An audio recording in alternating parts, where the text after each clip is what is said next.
Your busy days. My name is Robin Putnam, and I work for the Office of Consumer Affairs and Business Regulation. And with me today, we have Mayor LaChapelle, we have the Undersecretary Edward Pileski, and we also have three detectives from the Easthampton Police Department: Detective Andrew Bollier, Detective Mark Papalarsi, and Detective Eric Alexander. My goodness. But we're going to start this all off with the mayor, if you would like to begin. Good afternoon.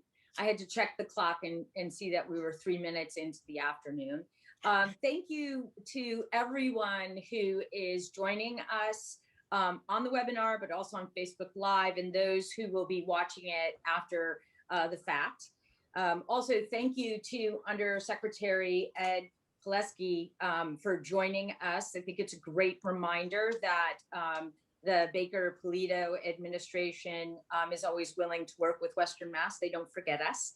And I'm really happy about that.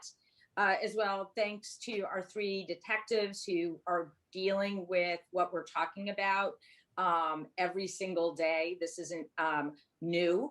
And especially thank you to Robin Putnam for reaching out and again, thinking about Central and Western Mass and getting this information out. I encourage folks to go back to the Facebook page of the Office of Consumer Affairs and Business Regulation. And just so you can share the Facebook link, we'll be sharing it on the city sites. If something comes up or you have something on your mind right away concerning the topics that you're going to hear about in this webinar, or something else that doesn't seem right, something you get in the mail, something on email, even a text, please know that you can call the mayor's office and we can connect you with the appropriate state agencies, as well as helping you file a complaint with the police department. You can also call the police department, who can walk you through next steps, as well as take the information so we can try to trace it or look for patterns. As well, you can also give a call to our personnel department. So we have heard folks getting communications from municipalities directly around, past employment, or there's a fine due, and the personnel department in City Hall can help track that out to you, track out with you. And of course, DA Sullivan also has a fraud and scam department to help you connect with police, but also the state to help with what you are wondering about or what has happened. Before I hand it over to the Undersecretary, I think it's, as I look through the curriculum and talk to Robin about this series of information and getting the word out, I think about it almost like the precautions that we take for COVID-19 to suppress the spread and infection rate. Is the best way to look at the topic is it's prevention. And you're going to hear a lot of suggestions and ways to check proactively what an ask or a phone call might be about that you get, and get it right at that point and still report it. So everyone knows that it's going on and we can track that activity. Technology is a wonderful thing, but it changes very fast. I think that folks like myself don't keep track of all of that.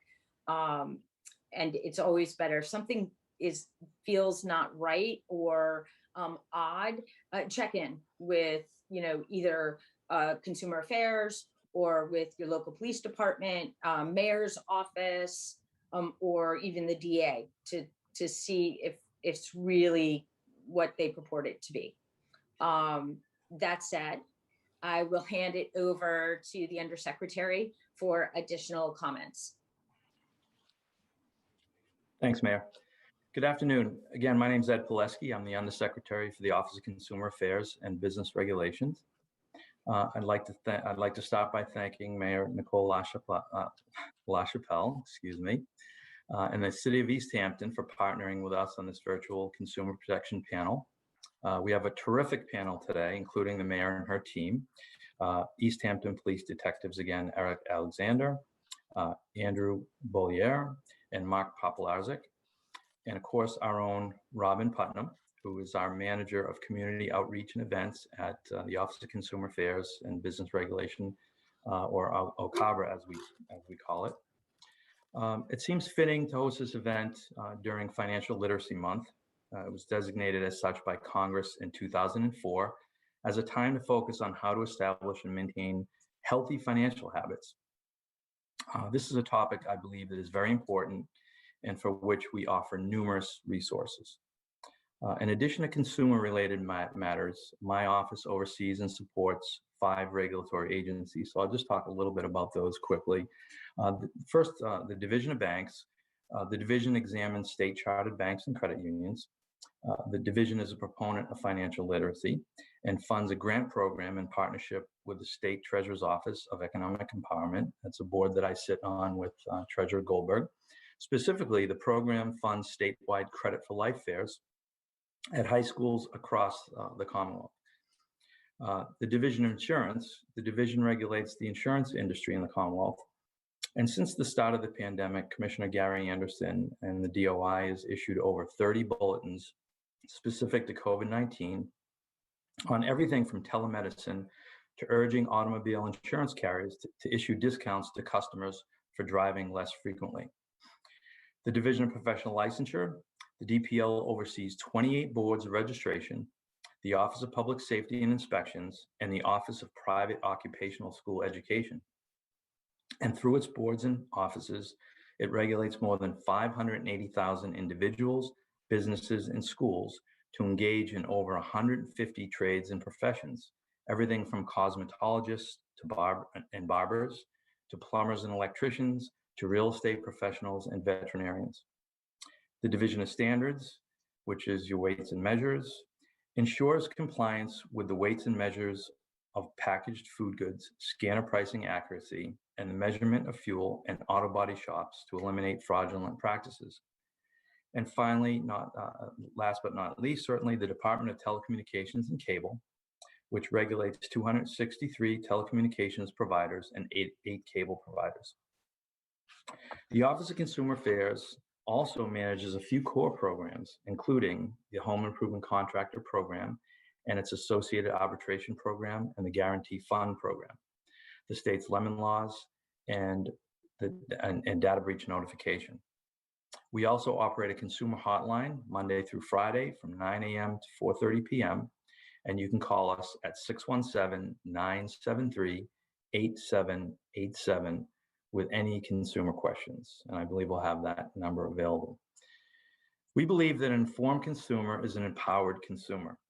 To that end, we produce a monthly newsletter, we post blogs, and issue consumer alerts when we hear of scams and other fraudulent activity that could impact you, the consumer.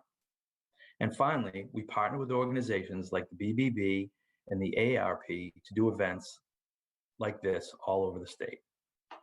Now it gives me great pleasure to hand things over to my colleague at OCABR, Robin Putnam, who will moderate the panel from here. Thank you all so much for joining us today. Robin?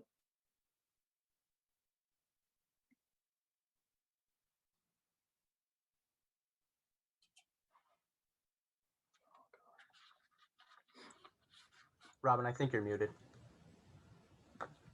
Sorry, there we are.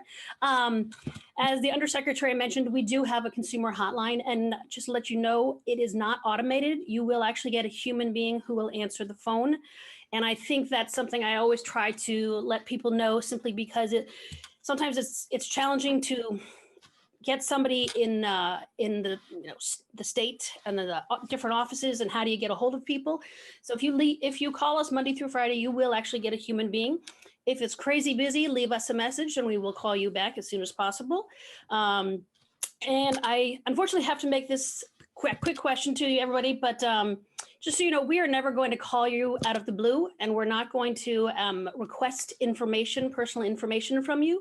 And I do mention that because there is someone out there from time to time who loves to impersonate our office. and we'll call consumers and say, we need to update our information. Can I get your social security number? So we will never ask for that if you get that kind of call. Excuse me. And just as a reminder, we are streaming live on Facebook and we are recording this. And it will be available on our Facebook page afterwards. So I usually begin these conversations with talking about the phone scams because they are quite prevalent. And one of the biggest issues right now is everybody's home, and we've been home for months, and we're not quite through this pandemic. And the scammers know that. The scammers know that we're home. They know that we're doing a lot of online shopping, whether it's through Amazon or Walmart or wherever. And they have really started to send text messages, and they'll disguise their phone number. There are apps that you can download, and I can disguise my own phone number, and it might pop up on your screen that says police department, Walmart, Amazon. So a lot of these text messages are going after consumers and saying very simply, it could be a lot of different things, but a lot of times they'll say, this is Amazon or FedEx, and we have a package. Could you please click here to verify your address? Or this is the state of Massachusetts. We would like to sign you up for a COVID shot. So you just need to be very wary of text messages that come in. I've received a few of them. I just ignore them. But it's just something that we all should be aware of.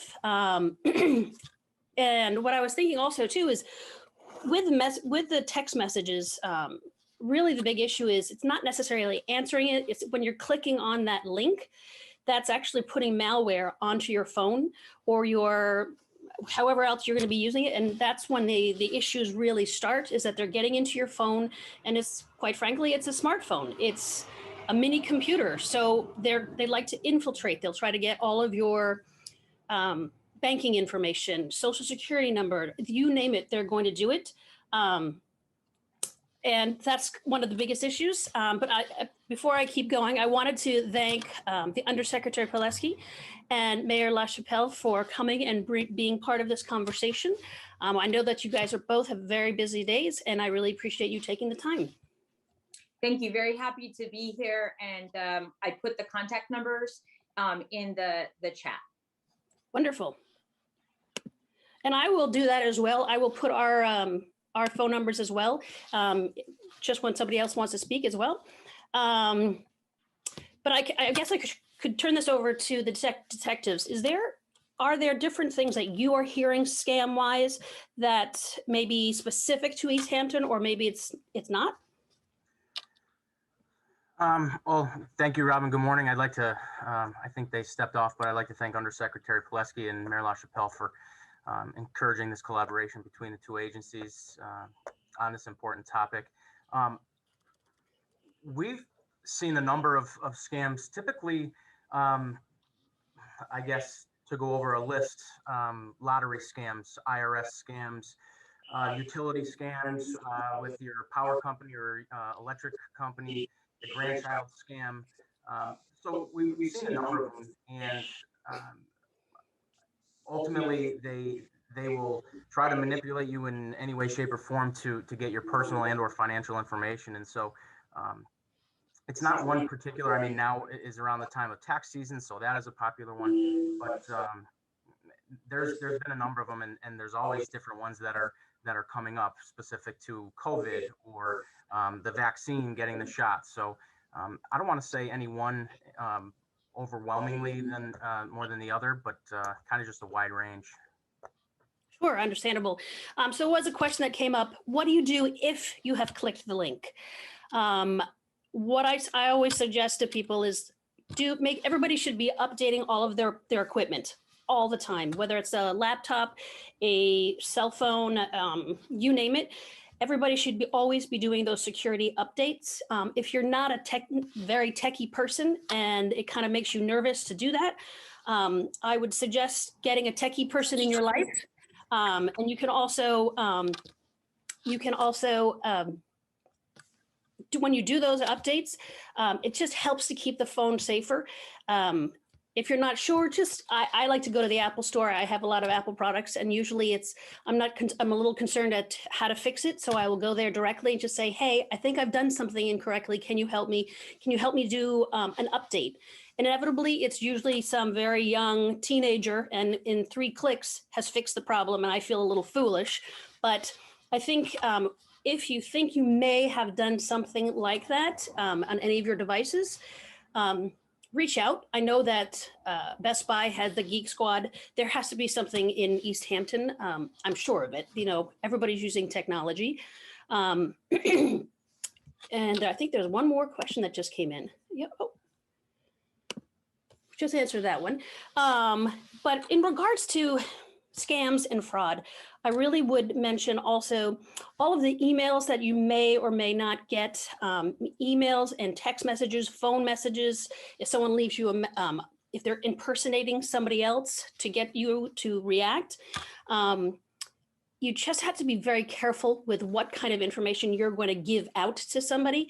I always say, never give out any personal information about who you are over the phone or through an email unless you have reached out to that entity first. Because these scammers are getting really, really good, and they're not using the same old tactics as, hey, you've won $1 million, click here, because they know that most times no one's going to think that. They're not going to believe it. So, but what they will do is they'll impersonate, say, your bank or your credit card company, and they will find little teeny pieces of information about you, whether they find it online or maybe you threw out an ATM receipt. So they take all these little pieces of information, and it's basically called social engineering. And what they do is they use those pieces against you. So for example, they might say, hi, this is Sarah. I'm calling from your bank. We noticed some discrepancies in your accounts. Were you at Best Buy trying to buy a $3,000 TV last night? And can you verify that the last 4 digits of your account, and they'll read it off to you correctly. And can you just verify that your mother grew up in County Fermanagh in Northern Ireland? Now you're thinking, wow, this may be the bank. They've given me all of this personal information, but what you don't realize is that fraudster got that information online. All of that information can be found online, especially if there's been a recent data breach. There's hundreds of data breaches that are happening all the time. So those little pieces of information are available. So what they'll do is they'll say, this is Sarah, can you verify some information? You'll think it's truly the bank calling you, and you will respond, oh my gosh, yeah, no, I wasn't at Best Buy. I was not trying to buy a $3,000 TV. What's going on? Don't worry, we took care of it. We did not let the charge go through. Could you just verify your full account number for us? And can you verify your full social security number? And we'll get this fixed up for you. So if you've received that call, I would highly suggest, even if you think it might be your bank or your credit card company, because of all of the apps that you can download and scramble your own phone number, there's no way to 100% to know who's really calling you. So I suggest calling your bank directly, calling your credit card directly. On the back of your ATM card or your credit card, there's an 800 customer service number. Call that and say, look, I just got this crazy call or a text message or an email. Are you trying to get a hold of me? Is there something wrong with my accounts? That way, 100% you are calling the bank. And you can give your personal information, the security questions over the phone, because you're calling Bank of America, Visa, doesn't matter. It's just, that's one of the things that we really have to be very careful with, is what kind of information you're giving out. Because these fraudsters are so good, and they love to now that we're still in COVID, they are, and in tax season, they're going to start, a little bit harder. Let's say, because they know that people are at this point are a little anxious. They want to get the vaccine. They want to get their taxes in on time. And now that the tax season has been pushed to May, know that they're going to start looking for your information a little bit harder. They might say, drive by and look into your mailbox. So it's illegal to actually go into somebody else's mailbox unless you are a mail carrier. But just know that from time to time, a scammer will try to go to your mailbox and steal all of your forms, because they know right now, everybody should be getting all of their financial information, their information from their work, and that's going to be coming through the mail. So I think if you want to be really strict with yourself, make sure to monitor your mailbox. It sounds a little silly, but there are people who would love to steal anything, whether it's just your tax, any of those forms. So it's just one of those things you have to be on the lookout for. I think if you can, try to file your taxes ASAP. Don't let information just sit there for yourself. It's just one of those things that's going to keep everybody a little bit safer. I would also suggest that everybody should be shredding any personal information that they have to get rid of. It's not enough to simply rip it in half and put it in 2 different trash cans, because people love to steal trash. Though it sounds crazy, they will go through trash. They will, and they're looking for lots of little teeny pieces, and they'll keep track of that. That being said, before you put, say, an old catalog into the recycling bin, if you get that catalog regularly and you have purchased things from that catalog, usually on the back is your name and address, and sometimes an account number, as well as account number inside. So just be aware of that information is available too. Gentlemen, would you care to kind of chime in with your thoughts?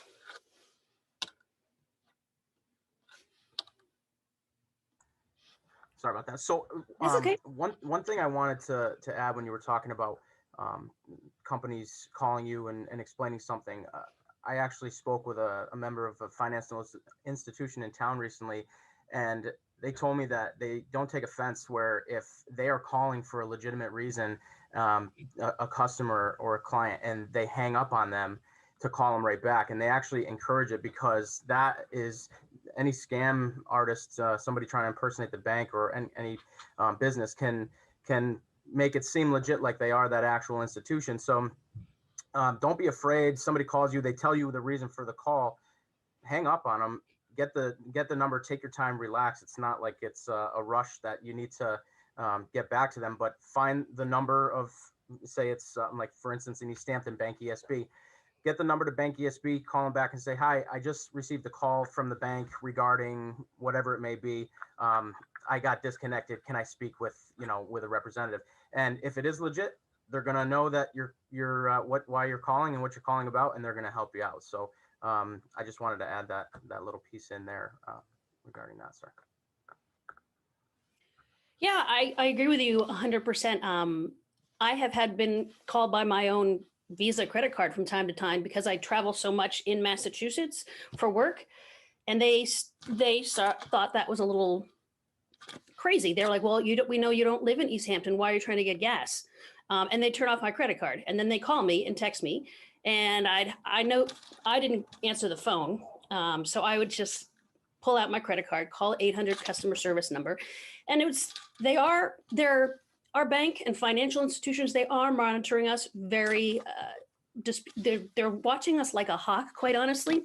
They know what time of day you usually shop. They know how much you usually spend, where you shop. It sounds a little creepy, but they're on the lookout to try to keep you safer. So if they see something that's out of the ordinary, okay, no, she doesn't live in Easthampton. Why is she trying to buy a $3,000 TV 4 hours from where she lives? It doesn't make sense. They're most likely going to put a stop to the credit card, call you, text you, try to get a hold of you to verify that you really are where your credit card is. And I have to say too, is credit card information is being picked up and can be picked up easily. If you use a gas pump, if you, there have been data breaches where lots and lots of credit card information has been stolen.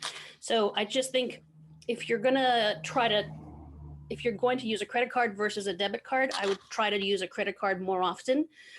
If someone gets a hold of your information, if it's your debit card and they figure out your PIN, then they can, in theory, drain your bank account. Now, that doesn't always happen. I had a friend who it did happen. She was at a gas pump, and they cleaned her bank account out in under an hour. It took her 4 months to get the cash back in. It's a lot of work. So if you're going to get scammed, unfortunately, let it be a credit card. You can call Visa and say, look, I don't recognize the top 10 charges. These don't make sense. I want to dispute them. You're not going to be held liable to pay for them, but they'll dispute them and try to figure out what the issue is. Robin, if I could just Sure, add yes. that, I know Lieutenant Popularczyk has actually investigated a few different instances in Easthampton where gas skimmers and ATM skimmers have been located at area gas stations and ATM machines.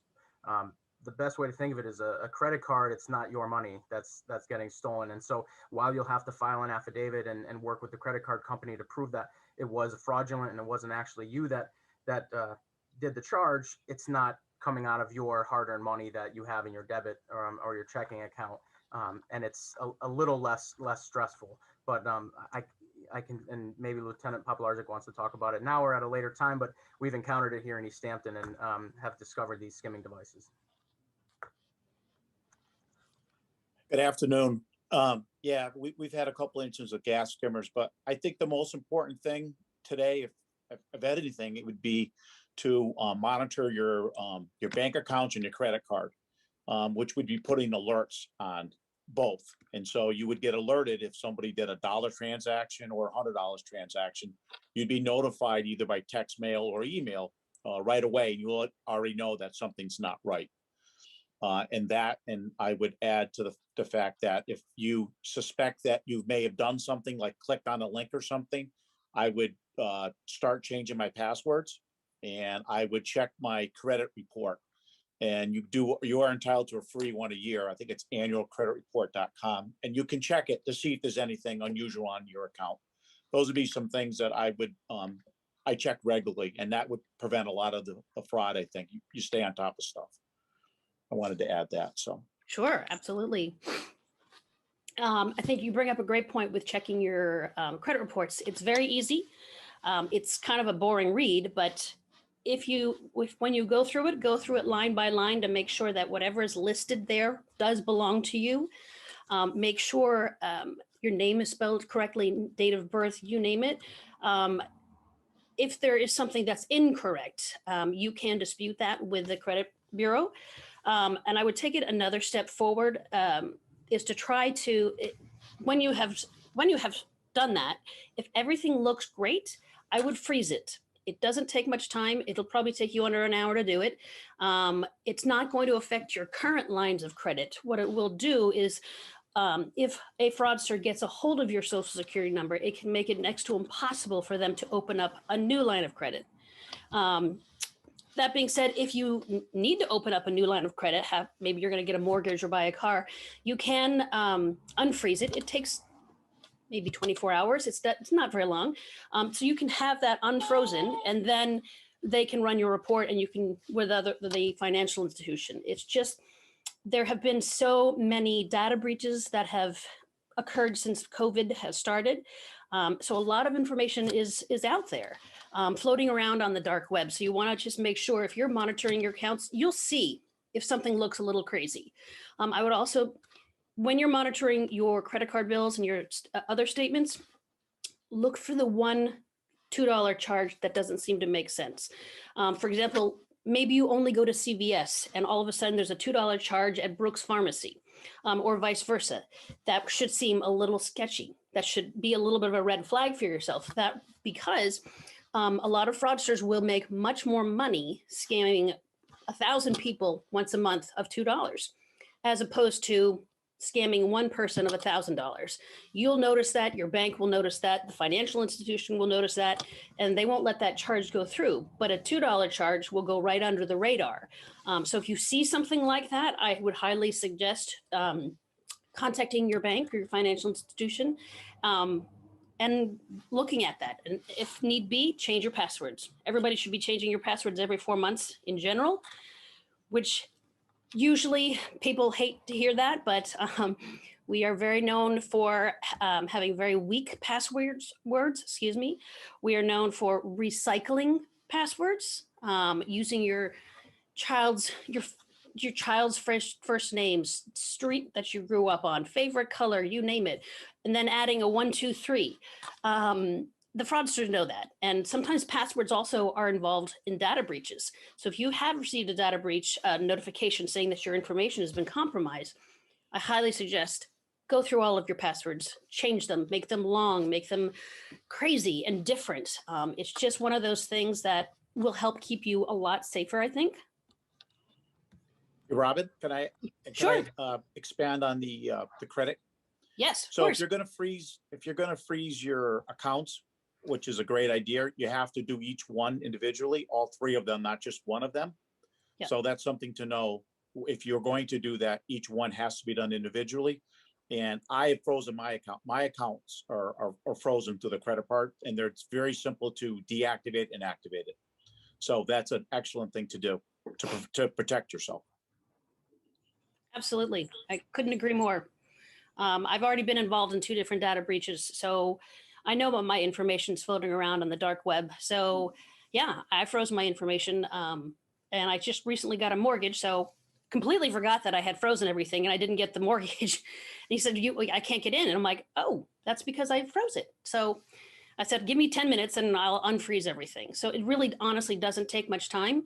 And I use myself as a perfect example, but it's just another thing that we all can do. I think as a resource, I always suggest to people, if you have a question, a comment, a concern, or something doesn't seem right, you can and should talk to your local police department. That's why they're there. I would find the local number and don't call 911. But you have that, they're there for you. That's what their job is. They can look at things, they can investigate, they can help walk you through something. It's just, I think sometimes people, when they are involved in something fraudulent, they get nervous. They don't know what to do. They don't know where to turn. You can always call our office Monday through Friday. You can report it to the Federal Trade Commission. It's just you really need to reach out and not be afraid, because there is a little bit of a taboo with talking about fraud, because no one wants to think, did I fall for something? Am I losing my mind? Am I crazy? Should I not tell anybody?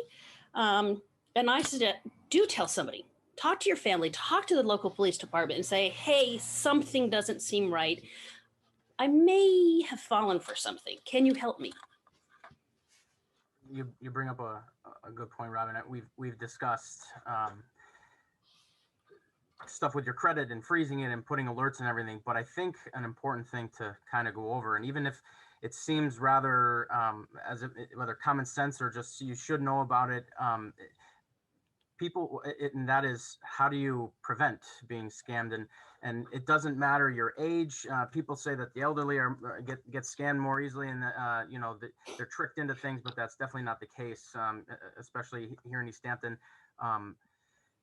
we have had, it doesn't matter the age range, we've had different scams. And so I think to discuss whether it be tips or tricks in terms of avoiding being scammed is super important. And so one thing I always like to discuss in presentations that I've given in the past is, we talked about the banks calling you about something that's happened, but oftentimes that shouldn't be the case.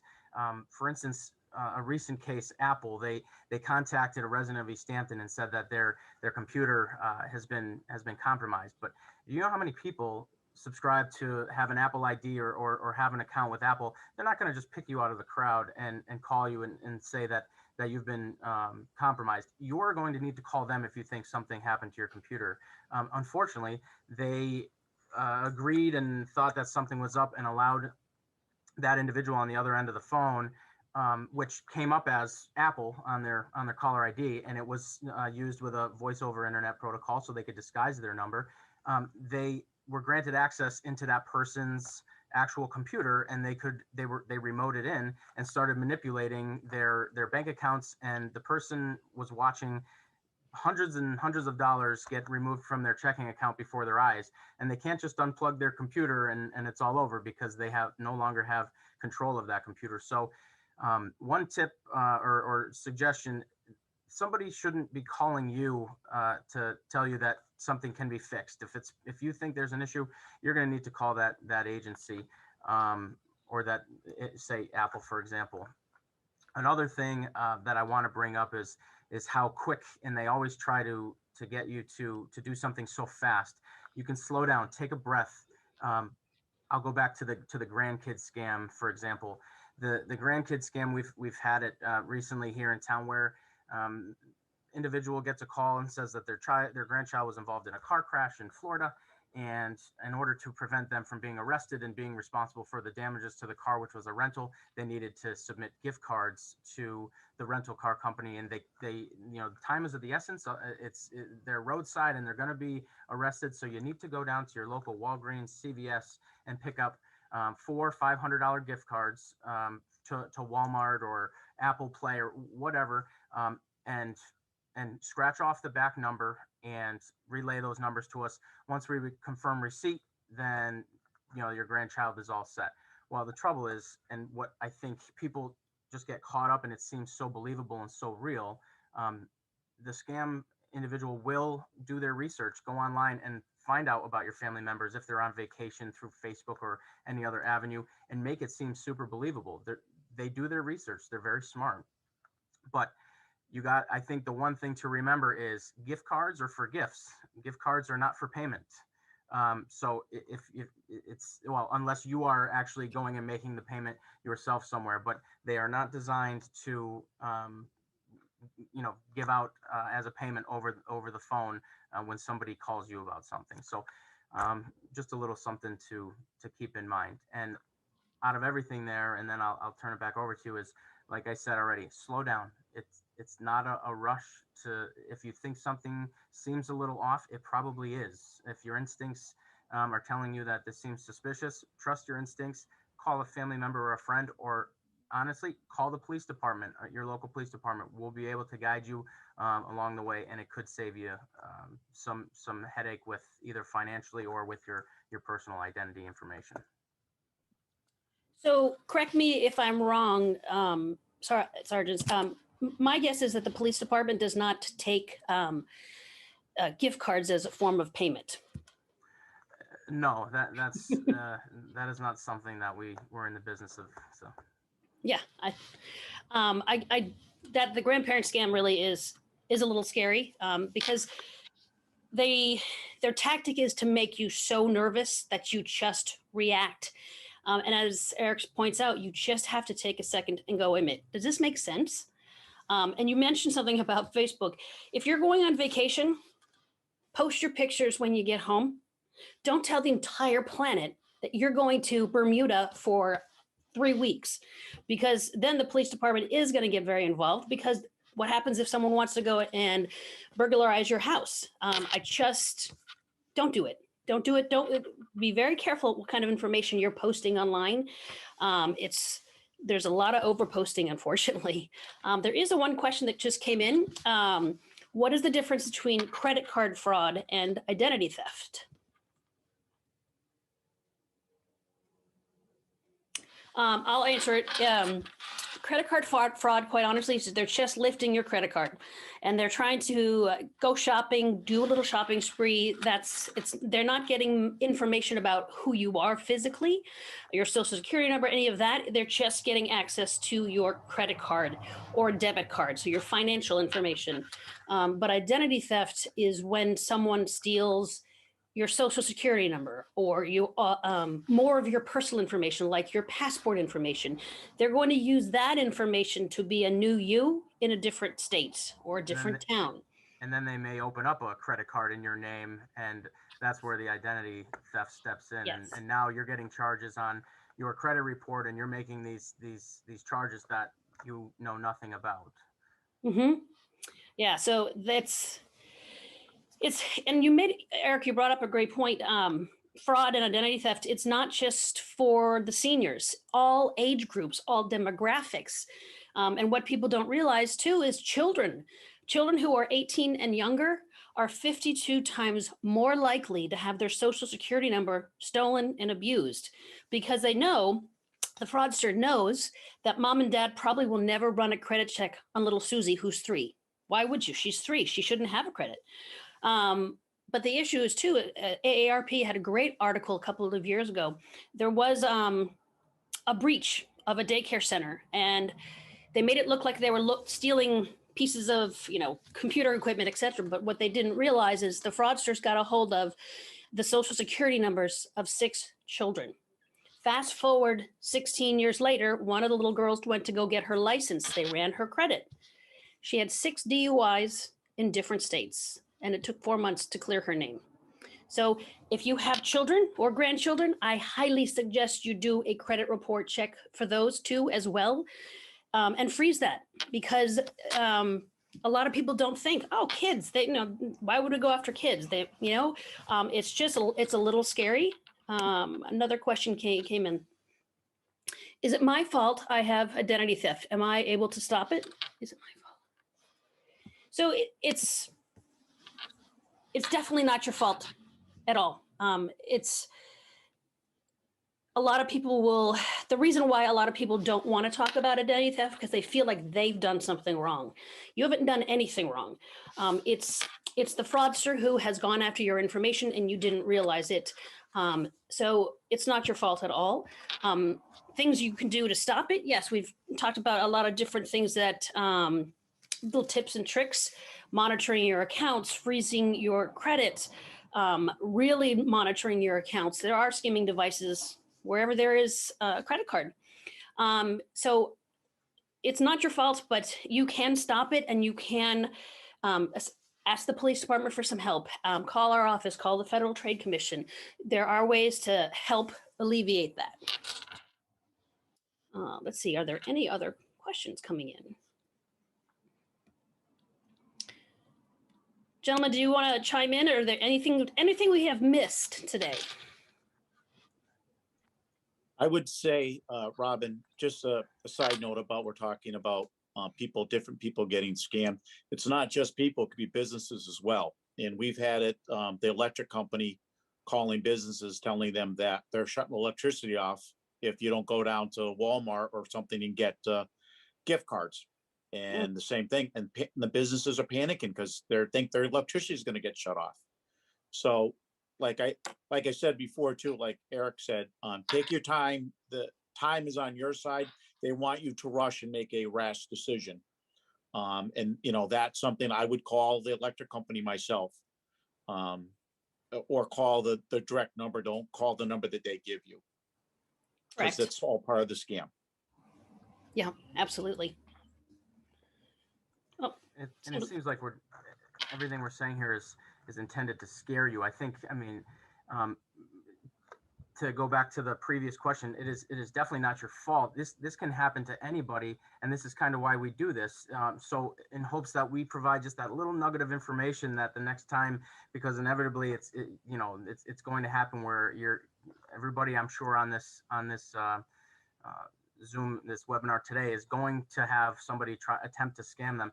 It's just something, if you get a little bit out of it today, to just keep in the back of your mind to prevent it from happening. But our big thing is obviously recovering. We can help you and provide the resources for recovery, but we're offering these tips to stop it from even happening. But the sad reality is it does happen, and there are ways to get you out of it. It's just time consuming.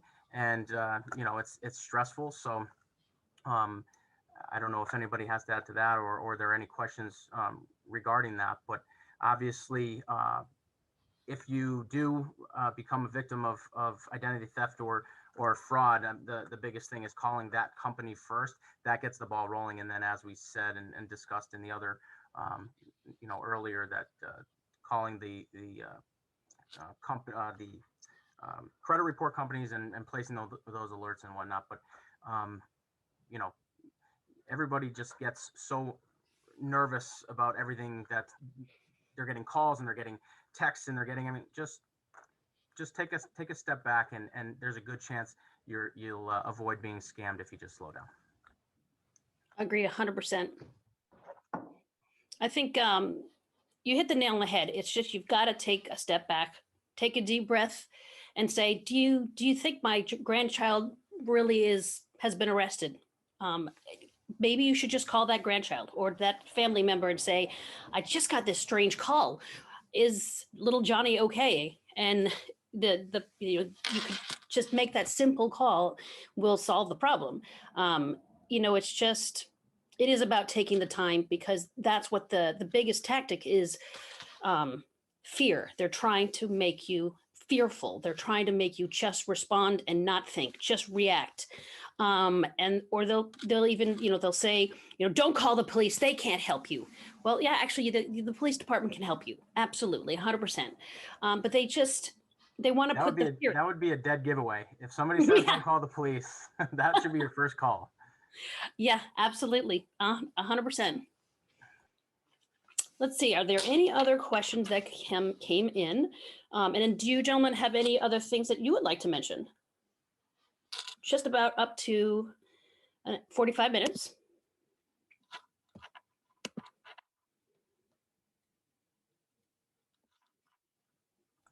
I can say that if the stuff that we've presented today and haven't been able to write it down, or you have questions, I know on our website, easthamptonpd.com, there is on the toolbar, there's the resources tab and then identity theft. And that kind of gives a step-by-step. We have a link to the FTC, the Federal Trade Commission website, where you can get started with recovering from identity theft.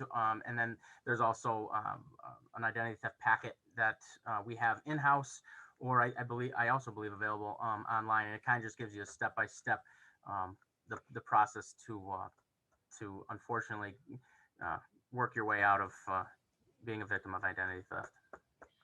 That's wonderful to hear. Yeah, our office actually, www.mass.gov/consumer.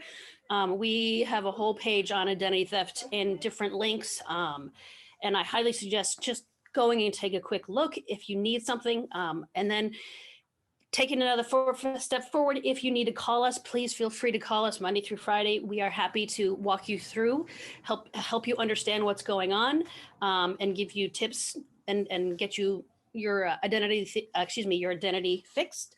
But there are options. There are lots of great entities out there that can be very, very helpful for you. And if you want, we can come up and speak to your group if you're interested. The police department has done that from time to time as well. There is, Eric just added the Easthampton PD website. I will do the same for ours. If there are no further questions, I want to thank everybody for being here. Detectives, thank you so much. I know that you have very busy lives, very greatly appreciated. And this will be put on our Facebook page. If you didn't catch the whole thing, you can actually go right to our Facebook page. And I thank you everybody for being here. Thank you, Robin. Thank you. Thank you.